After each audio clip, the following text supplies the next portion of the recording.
विष्णु शर्मा इस वक्त हमारे साथ कुछ और जानकारी के साथ जुड़ रहे हैं। विष्णु, अब इस मामले को लेकर राजनीति तेज हो रही है, राज्यवर्धन राठौड़ भी आ रहे हैं और भी बीजेपी के कई सीनियर लीडर हैं जो कह रहे हैं कि इस तरह की भाषा बोलना बंद करना चाहिए। सवाल इस बात को लेकर है कि राजस्थान में रेप के आंकड़े पूरे देश में सबसे ज्यादा हैं, क्या उनको घटाने में नाकाम है, इसलिए कानून पर इल्जाम है?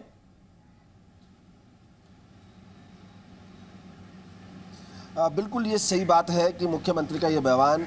बेहद संवेदनशील है, क्योंकि एक मुख्यमंत्री मुखिया प्रदेश का मुखिया होता है और वो यहाँ पर पूरा उनका वो करता है और ऐसे में प्रतिनिधित्व करता है, तो वो चाहे महिला हो पुरुष हो, फिर भी इस तरह का बयान जो जारी किया है वो गलत, बेहद निंदनीय है और इसको लेकर बीजेपी हमलावर हो गई है। हालांकि आपको बता दूं कि प्रदेश में पिछले 2 साल में यहाँ पर करीब 14,000 रेप के मामले दर्ज हुए हैं राजस्थान में, उसमें से करीब 11,000 के लगभग जो मामले हैं वो नाबालिग लड़कियों के साथ हुए हैं और उसी को लेकर बीजेपी लगातार पहले से हमलावर है और अब ये इस तरह का बयान आया है तो उसको लेकर ज़्यादा हमलावर हो गई है। इसके अलावा एक बता दूं कि करीब करीब 2 साल पिछले 2-2.5 साल में 8 रेपिस्ट को यहाँ फांसी दी गई है। जो नाबालिग बच्चों के जब कानून बना, राजस्थान सहित कई राज्यों में एक कानून लागू है और उसमें 8 बच्चों को फांसी दी गई और 137 के लगभग आजीवन कारावास दिया गया है और वहीं जो 620 लोग हैं जिनको दुष्कर्म में सजा हुई है। ऐसे में सवाल ये है कि लगातार ये मामले बढ़ते जा रहे हैं और इस तरह का बयान जब आया है तो कहीं ना कहीं एक तरह से जो मानसिकता है वो दर्शा रहा है और जो बलात्कारी हैं उनको उनके पक्ष में है और उनको सहयोग करने वाला है कि उनकी जो मानसिकता है वो आगे बढ़े। इसको लेकर ही ये लगातार हमलावर हो रहे हैं और भारतीय जनता पार्टी के जो नेता हैं वो भी लगातार मांग उठाते जा रहे हैं कि इस जो कांग्रेस है वो लगातार इस तरह के मामलों में नहीं बोलती है। पिछले दिनों यहाँ पर अलवर में मासूम 6 साल की बच्ची के साथ घटना हुई, चाहे करौली का मामला हो चाहे अन्य मामले हो, लेकिन जो प्रियंका गांधी है वो बेटी बचाओ का नारा देती है, वो वहाँ नहीं पहुँच पाती है, लड़कियों लड़ूंगी वो नारा देती है, लेकिन यहाँ राजस्थान में वो कभी नहीं आई इस तरह को लेकर। हालांकि महंगाई के दौर पर जो मुद्दे पर जो यहाँ पर सभा हुई थी उसमें ज़रूर पहुँची, लेकिन कभी इस तरह के जो छोटी बच्चों के साथ या औरतों के साथ दुष्कर्म या रेप की घटनाएं हो रही उनको लेकर कभी नहीं आई। ऐसे में बीजेपी लगातार सवाल खड़ा करती रही है और अब ये जो मुद्दा है इसको लेकर और अब ज्यादा हमलावर हो गई है और उनका बिल्कुल सरकार के और देश की जनता को अच्छी तरह से याद हो गया कि दिल्ली के निर्भया कांड के बाद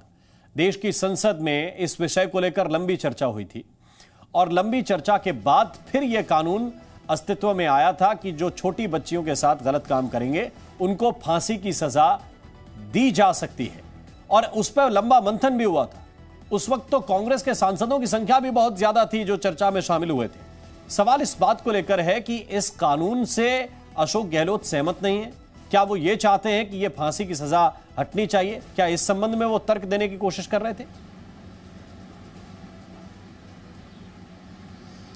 बिल्कुल, जब देश की संसद ने कानून पास किया तो उसके बाद राजस्थान ने भी इस तरह का कानून पास किया कि 12 वर्ष से कम उम्र की जो महिलाएं हैं, उन बच्चियां हैं, उनको अगर रेप होता तो उसके साथ फांसी की सजा होगी। ऐसे में अब मुख्यमंत्री का जो बयान है बेहद चौंकाने वाला है कि क्योंकि लगातार यहाँ पर मामले होते जा रहे हैं और सरकार एक तरह से पुलिस से एसआई बनी हुई है और खुद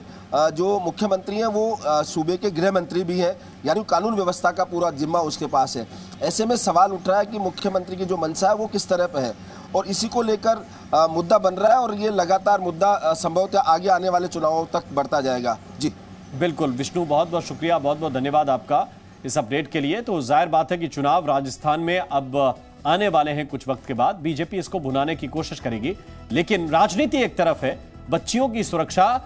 दूसरी तरफ है और यह सवाल इसीलिए पूछा जा रहा है कि क्या